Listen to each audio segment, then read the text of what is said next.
औज़ुबिल्लाहिमिनश्शैतानिर्रजीम बिस्मिल्लाहिर्रहमानिर्रहीम। अस्सलाम वालेकुम dear students, welcome back to study with Awan. ENG 5 to 4 का लास्ट लेक्चर है, lecture 40, research in CDA Pakistani perspective. वही टॉपिक जो हम प्रीवियस चैप्टर से पढ़ते आ रहे हैं। Textual and rhetoric analysis of news headlines of Urdu and English newspaper. Introduction of the study. Newspaper report the same event in different ways by manipulating headlines. The headline used in newspaper increase or decrease newsworthiness of any incident or event. This study is an attempt to find out the textual and contextual differences by using different aspects of critical discourse analysis. अच्छा जी, यहाँ पे ये बताया गया है कि जो अखबार होते हैं वो किसी भी वाक़े को ना मुख्तलिफ़ तरीक़ों से रिपोर्ट करते हैं, और हेडलाइन को जो तरीका होता है वो किसी भी जो वाक़या होता है उसकी इम्पोर्टेंस को बढ़ाने के लिए या कम करने के लिए होता है। अब इस स्टडी में हम ये देखेंगे कि किस तरह से जो लैंग्वेज है वो टेक्सचुअल और कॉन्टेक्सचुअल में ना फ़र्क क्या होता है, यानी एक ही वाक़े को उर्दू और इंग्लिश अखबारों में कैसे पेश किया जाता है। इस स्टडी में CDA का यूज़ किया गया है और उसमें ये समझा जाएगा जो मीडिया है वो लोगों के जहन में किस तरह आइडियोलॉजीज़ पैदा करता है। नेक्स्ट टॉपिक है हमारे पास objectives of the study. To find out the significance of headlines in perspective of discourse and society, to investigate the role of headlines in representation of the same event in different ways, to find out the impact of headlines in construction of propagation of ideologies, to find out linguistic similarities, differences in the headlines of various newspaper. तो अगर आपसे paper में पूछा जाता है कि objectives of study लिखें तो ये आपने इस तरह पॉइंट्स में लिखने हैं, ठीक है। यहाँ पे कुछ ऑब्जेक्टिव्स बताए गए हैं, यानी ये समझना कि जो हेडलाइंस है उसका डिस्कोर्स और सोसाइटी में क्या किरदार है। सेकंड पॉइंट में इन्होंने बताया कि ये देखना कि एक ही वाक़े को किस तरह से डिफरेंट तरीक़ों से कैसे देखा जाता है, और ये जानना कि जो हेडलाइन होती है वो किस तरह आइडियोलॉजीज़ या सोच को फैलाते हैं, और उर्दू और जो इंग्लिश हेडलाइंस होती हैं उसमें लैंग्वेज का फ़र्क या उनमें जो सिमिलैरिटीज़ होती हैं उनको एनालाइज किया जाता है। नेक्स्ट टॉपिक है हमारे पास design of the study. The study adopted an exploratory design, इसको हाईलाइट कर लें, ये डिज़ाइन के बारे में आपसे MCQ पूछा जा सकता है। The sample of study consisted of headlines published in Urdu and English newspaper in year 2016 from January 2016 to August 2016. The analysis of newspaper text has been done by adopting Fairclough and Woodick model and Van Dyke model. The reason of selecting these models was both these models are considered best to analyze media text. अच्छा जी, ये भी आपसे paper में पूछा जा सकता है कि ये डिज़ाइन एक्सप्लोरेटरी क्यों होता है, और दूसरा क्वेश्चन आपसे ये पूछा जा सकता है कि न्यूज़पेपर को एनालाइज करने के लिए या किसी न्यूज़ को एनालाइज करने के लिए फेयरक्लॉफ, वुडिक या वैन डाइक का मॉडल ही क्यों यूज़ किया जाता है। तो इनको सेलेक्ट करने की ये रीज़न है कि ये जो मीडिया टेक्स्ट है और पावर रिलेशन है, मीडिया के अंदर जो डोमिनेशन होती है, जो डिस्क्रिमिनेशन होती है, ये मॉडल इस चीज़ को स्टडी करने के लिए ही यूज़ होते हैं, ठीक है। इनका फोकस इस चीज़ पर होता है, ये मीडिया से रिलेटेड है। अब डिज़ाइन ऑफ द स्टडी में एक्सप्लोरेटरी का मतलब पता है ना कि किसी फैसले को बगैर जज किए उसका मुताला करना, और डेटा यहाँ पे कौन सा लिया गया है, जनवरी 2016 से अगस्त 2016 तक उर्दू और इंग्लिश हेडलाइंस, और मॉडल जो अप्लाई किए गए वो 3 मॉडल है हमारे पास। ये भी पूछा जा सकता है कि कौन से मॉडल, तो फेयरक्लॉफ का मॉडल है जो जिसमें हमने पढ़ा लैंग्वेज और सोसाइटी के रिलेशन के बारे में। वैन डाइक का मॉडल है जो पावर, आइडियोलॉजी और मीडिया कंट्रोल को समझता है, और ये आपने मॉडल्स भी याद रखने हैं। नेक्स्ट हमारे पास टॉपिक है findings of the study. Findings reveal that there is a significant difference of linguistic and discursive markers among headlines of different newspapers. Certain variation in ideology, power, and hegemony factors were also found in the news of different newspapers. The apparent reason of using different linguistic and contextual technique is to create entertainment, sympathy, embarrassment, or amusement in the minds of reader. तो ये भी आप लोग highlight कर लें कि जो different तरह के मेटाफर्स या और भी जो अल्फाज यूज़ की जाते हैं हेडलाइंस में, तो उसका मकसद क्या होता है। अच्छा जी, उर्दू और इंग्लिश जो अखबार है ना उसके हेडलाइन में लैंग्वेज और जो स्टाइल होता है राइटिंग का वो दोनों का डिफरेंट होता है। आइडियोलॉजी, पावर और डोमिनेंस भी जो हेडलाइंस है उसमें उनका असर भी नज़र आता है। और हेडलाइन ऐसे वर्ड इस्तेमाल करती है जो लोगों के जहन में क्या क्रिएट कर सके, सिंपैथी क्रिएट कर सके, यानी हमदर्दी लोगों के यानी उनमें एक एहसास पैदा हो हमदर्दी का। जिस तरह किसी मतलब बुरे वाक़े का या इस तरह से मर्डर या इस तरह के किसी वाक़े का ज़िक्र होता है तो ऐसे अल्फाज का चुनाव किया जाता है जिससे लोग उसको पढ़ के जो विक्टिम्स हैं उनके लिए हमदर्दी उनके दिल में पैदा हो। एंटरटेनमेंट, एम्बैरेसमेंट और अम्यूज़मेंट, तो इस तरह के ये सारे जो जज्बात होते हैं ये पैदा करने के लिए इस तरह के अल्फाज का चुनाव किया जाता है। नेक्स्ट टॉपिक है हमारे पास a critical discourse analysis of Pakistani and Indian budget speeches. इसका इंट्रोडक्शन दिया गया है।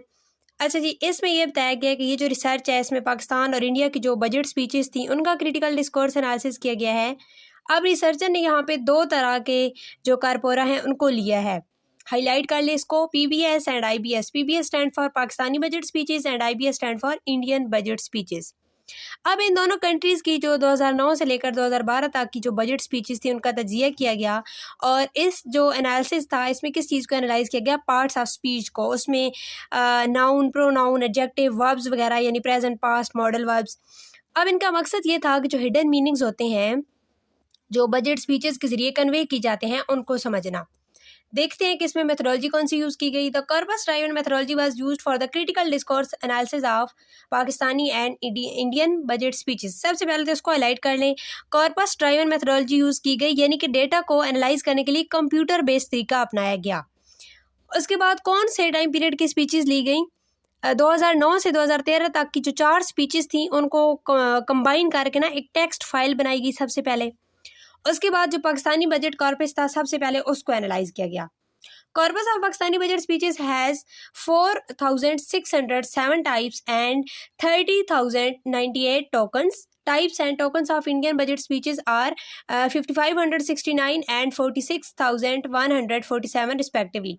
अच्छा जी, यहाँ पे बताया गया कि जो पाकिस्तानी बजट कॉर्पस था उसमें 4,607 यूनिक वर्ड्स थे, ठीक है। और टोकन्स का मतलब होता है टोटल वर्ड्स उसमें कितने थे, तो वो थे हमारे पास 30,098। इंडियन जो बजट कॉर्पस था उसमें कितनी यहाँ पे तादाद बताई गई है 5,569 और टोकन कितने थे 46,147। अब स्पीचेस को एनालाइज कैसे किया गया था, उनको सिंटैक्टिकली टैग किया गया था और क्लास टैगर जो सॉफ्टवेयर है उसका यूज़ किया गया था और सॉफ्टवेयर यूज़ किया गया था एंड कॉन्क 3.2.1 इस तरह से इसका कोई नाम लिखा हुआ है, ये आपने याद कर लेना है और इसको आप लोग हाईलाइट भी कर लें। कौन सा सॉफ्टवेयर यूज़ किया गया था इंडियन और पाकिस्तानी स्पीचेस बजट स्पीचेस को एनालाइज करने के लिए, ये आपसे पूछा जा सकता है। उसके बाद कंडेंस लाइन दिखाने के लिए POS यानी कि parts of speech, noun, verb, adjective और प्रोनाउंस को एक्सट्रैक्ट करने के लिए और फ्रीक्वेंसी काउंट निकालने के लिए यूज़ किया गया था। फिर उसके बाद कीवर्ड्स की लिस्ट बनाई गई थी दोनों कॉर्पोरा की कंपैरिजन के लिए। अब इसकी फाइंडिंग्स क्या थी? The study tells that government declares the budget having some similarities and differences with other countries but hidden meaning behind the declaration is a fixed phenomenon of budget discourse.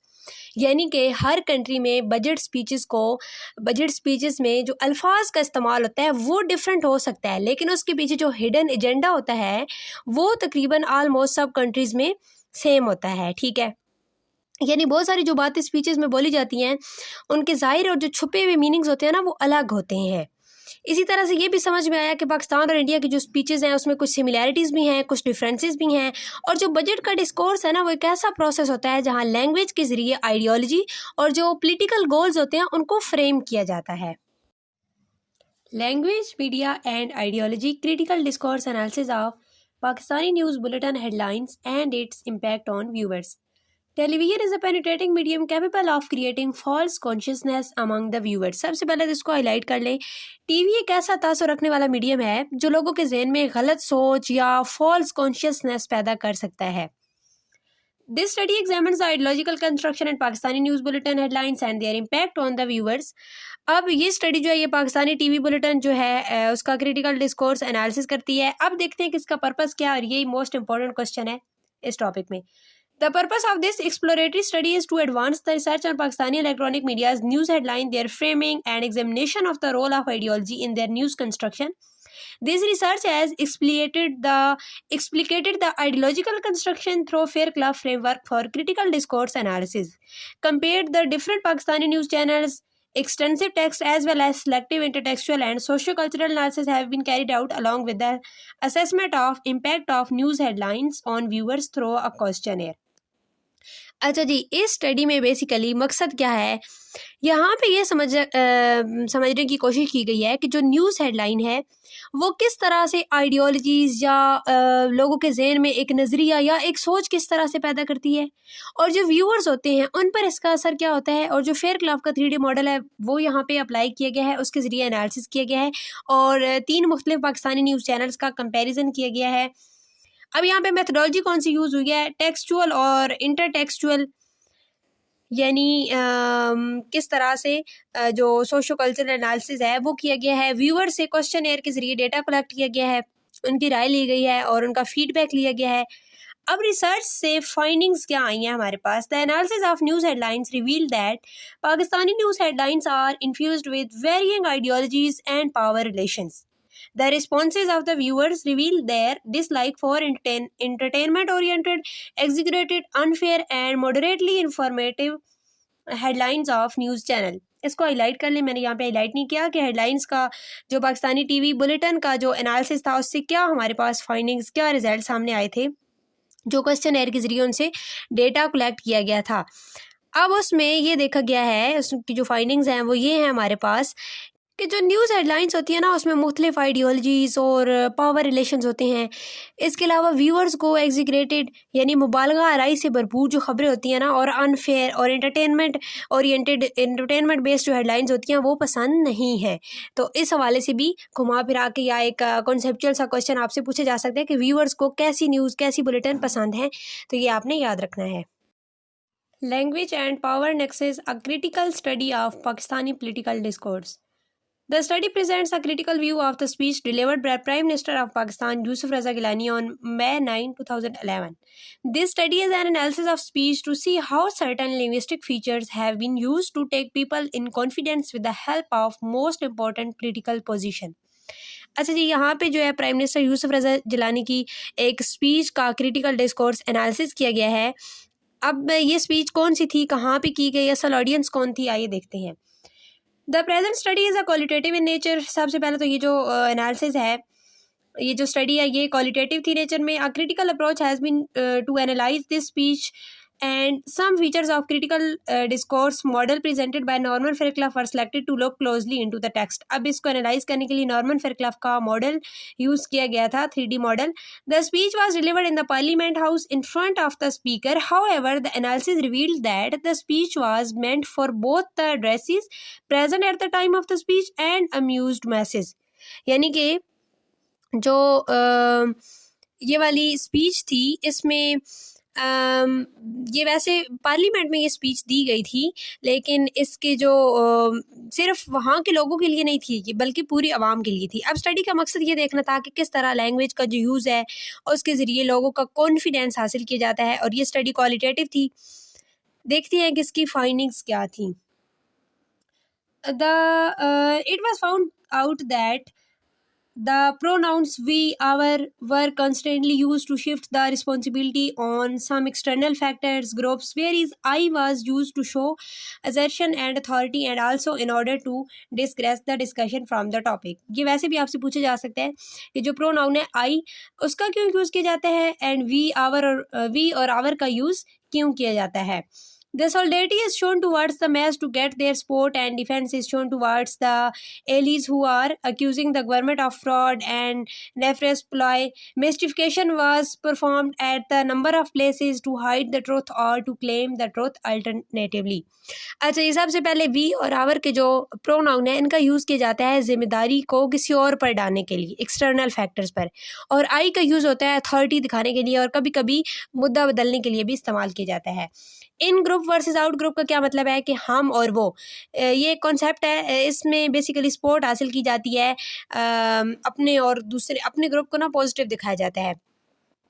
और solidarity का मतलब होता है कि public के साथ हमदर्दी दिखाई जाती है ताकि लोग जो हैं वो आपको सपोर्ट करें। डिफेंस यानी गवर्नमेंट पर लगाए गए जो इल्ज़ामात होते हैं उसका जवाब देने की कोशिश की गई है। मिस्टिफिकेशन का मतलब होता है कि कहीं कहीं ना असल बात को हाइड करके या उसे घुमा फिरा के, और यानी कि किसी चीज़ को हाइड करने के लिए, किसी सच को छुपाने के लिए अल्फाज का रद्द बदल किया जाता है। ठीक है, तो यहाँ इस टॉपिक से आपसे क्वेश्चन पूछा जा सकता है कि how does the use of personal pronoun in the prime minister speech contribute to the construction of power, authority and shared responsibility. या आपसे इस तरह से भी क्वेश्चन आ सकता है कि what role address mystification play in political discourse as reveal through the CDA of Yousuf Raza Gilani speech. तो ये दोनों क्वेश्चन आपने याद रखने हैं। Rhetorical devices used in the advertisement of beauty products in Pakistani print media. The purpose of study was to find the role of rhetoric devices. Rhetoric devices आप कह सकते हैं कि जो जिस तरह मिस्टिफिकेशन है, तो अल्फाज के इस्तेमाल के ज़रिए ना आप कह सकते हैं ज़ुबानी चालें। ठीक है, अल्फाज के ज़रिए किसी को ट्रुथ हाइड कर देना या किसी को कन्विंस कर लेना, इस तरह की जो स्ट्रेटजीज़ होती हैं। And their use in beauty products advertisement. It also discuss why the representation of gender is necessary to sell the product or to persuade viewers. For this purpose, the study used critical discourse analysis as a research tool. This research was qualitative in nature. Data was collected from beauty products advertisement, which were taken from print media.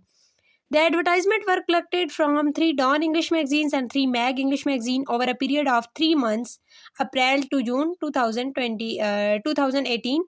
The data was analyzed through radical structure theory proposed by Mann and Thompson. The findings reveal that अच्छा जी, सबसे पहले देख लेते हैं कि इस research में था क्या। अब इस स्टडी का मकसद ये देखना था कि जो ब्यूटी प्रोडक्ट्स होती हैं, उनके जो एड्स होते हैं, उसमें कौन से रेट्रिकल डिवाइसेस यानी ज़ुबानी चालें यूज़ होती हैं और साथ में ये एक्सप्लोर किया गया कि जो जेंडर का तस्वुर है, रिप्रेजेंटेशन है, वो प्रोडक्ट के साथ प्रोडक्ट में बेचने के लिए किस तरह से लोगों को मुतासिर करने के लिए यूज़ की जाती है और क्यों ज़रूरी है जेंडर रिप्रेजेंटेशन। इसके अलावा CDA रिसर्च टूल के तौर पे यूज़ हुआ और स्टडी जो थी ये वो क्वालिटेटिव थी। अब देखते हैं कि डेटा कैसे कलेक्ट किया गया। तो डेटा कलेक्ट करने के लिए 3 डॉन इंग्लिश मैगज़ीन लिए गए और 3 मैग इंग्लिश मैगज़ीन्स लिए गए। Time period April to June 2018 था, 3 मंथ्स का टाइम पीरियड था। अब एनालिसिस के लिए मॉडल यूज़ किया गया reticle structure theory by man and Thompson. अब देखते हैं कि इसकी फाइंडिंग्स क्या थी। The findings reveal that hyperbole is the most used rhetorical device. Moreover, alliteration and analogy also frequently used in beauty products advertisement. It was also observed that the representation of gender in beauty product is more persuasive and tactical. अच्छा जी, सबसे पहले तो hyperbole का मतलब होता है मुबालगा राई, हद से ज़्यादा किसी की तारीफ़ करना। तो सबसे जो ज़्यादा यूज़ होने वाली टेक्निक थी वो ये थी हाइपरबोल। तो ये आपसे एज MCQs भी पूछा जा सकता है और एज अ क्वेश्चन भी आ सकता है। एलिट्रेशन का मतलब होता है एक जैसी आवाज़ों को बार बार इस्तेमाल करना, और एनालॉजी का मतलब होता है कि एग्जाम्पल्स का यूज़ करना, चीज़ों को आपस में कंपेयर करना। जेंडर रिप्रेजेंटेशन स्पेशली वुमेन और सेलिब्रिटीज़ एड्स में यूज़ होते हैं ताकि व्यूअर्स को अट्रैक्ट किया जा सके। इसके अलावा एड्स में सेलिब्रिटीज़ को यूज़ किया जाता है ताकि मोटिवेशन और जो सेल्स हैं वो बढ़ सके। इसके अलावा रेट्रिकल रिलेशन जो एड्स में ज़्यादा दिखाए जाते हैं। फिर यहाँ पे बताया गया the advertiser use the representation of celebrities in order to motivate the viewers and to sell their products. The study also connected the frequently used relation from subject matter relations are elaboration, explanation, presentational relation and और motivational and evidence. इसके अलावा रेट्रिकल relations ads में दिखाए जाते हैं, जैसे subject matter, एलिब्रेशन यानी कि तफसील देना, एक्सप्लेनेशन वजाहत करना, और प्रेजेंटेशन का मतलब होता है मोटिवेशन, हिम्मत दिलाना, एविडेंस मतलब कि दलीलें भी साथ साथ एड्स में दी जाती हैं। तो ये सारी स्ट्रेटजीज होती हैं जो कि यूज़ की जाती हैं। अब इस टॉपिक से आपसे पेपर में किस तरह से क्वेश्चन पूछा जा सकता है कि which rhetorical devices were most commonly used in Pakistani print media beauty product advertisement and what was their impact.